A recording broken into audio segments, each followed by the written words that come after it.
Parliament ఎన్నికల్లో BJP వ్యూహమేంటి? BJP అధిష్టానం తెలంగాణలో ఏ విధంగా ముందుకెళ్లబోతోంది?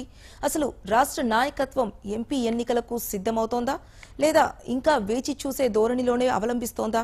తెలుసుకోవాలంటే ఈ స్టోరీ చూడాల్సిందే. తాటిపండు పడ్డట్లయింది రాష్ట్ర బీజేపీ పరిస్థితి.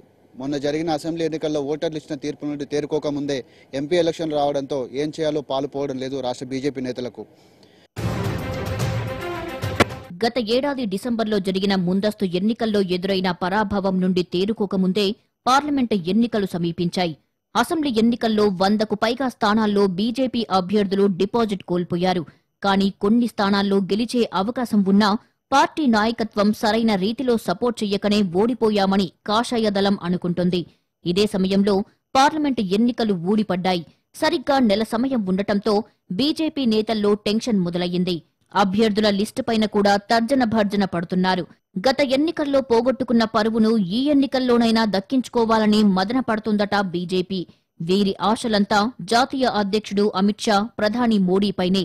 అసెంబ్లీ ఎన్నికల ప్రచార బరిలో బీజేపీ అగ్రనేతలు, ఉద్దండ నాయకులు, ఇతర రాష్ట్రాల ముఖ్యమంత్రులు దిగినా కనీసం 5 స్థానాలు కూడా గెలుచుకోలేకపోయింది కమలం పార్టీ.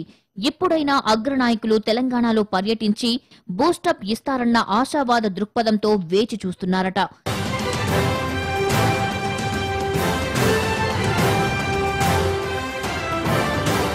తెలంగాణ బీజేపీలో నాయకత్వలేమి ఒంటెత్తు పోకడలతో పార్టీ పరువు భ్రష్టుపడుతుందని కార్యకర్తల నుంచి ఆగ్రహావేశాలు పెల్లుబుకుతున్నాయి. శాసనసభ ఎన్నికల్లో ఓటమితో దెబ్బతిన్నా పార్టీలో ప్రక్షాళన కార్యక్రమం చేపట్టకపోవడంతో అనేక విమర్శలు వస్తున్నాయి.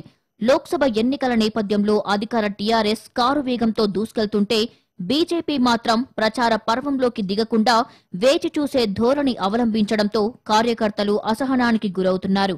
మరోవైపు తెలంగాణలో ఎంపీ అభ్యర్థులుగా నిలిచేందుకు నాయకులు ఇంట్రెస్ట్ చూపుతున్నారే తప్ప గ్రామస్థాయిలో పార్టీ బలోపేతం చేసే దిశగా ముందుకు వెళ్లడం లేదని పార్టీ శ్రేణుల నుంచే విమర్శలు వస్తున్నాయి.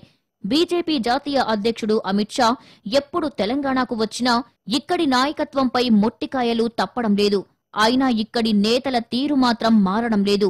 ఇటీవల జరిగిన బైక్ ర్యాలీతో పాటు అగ్రనాయకులు పాల్గొన్న బహిరంగ సభలు అట్టర్ ఫ్లాప్ షోగా నిలవడం స్థానిక నేతల వైఫల్యానికి పరాకాష్ఠగా నిలిచింది. ఇక ఇప్పటికైనా తెలంగాణ బీజేపీ నేతల పనితీరు మారకుంటే రాబోయే ఎన్నికల్లో మరోసారి భంగపాటు తప్పదని విశ్లేషకులతో పాటు పార్టీ శ్రేణులు అంటున్నాయి. ఎన్నికల కోడ్ రాకముందే ఆంధ్రాకు 2 సార్లు వచ్చిన ప్రధాని మోడీ తెలంగాణపై దృష్టి పెట్టకపోవడం కూడా కొంత వెనకబాటుకు కారణమని రాజకీయ విశ్లేషకులంటున్నారు. ఏదేమైనా రాబోయే రోజుల్లో అయినా ప్రధాని మోడీ తెలంగాణపై ప్రత్యేక దృష్టి సారించి కమల వికాసం వైపు పయనింపజేస్తారా లేదా అనేది వేచి చూడాలి.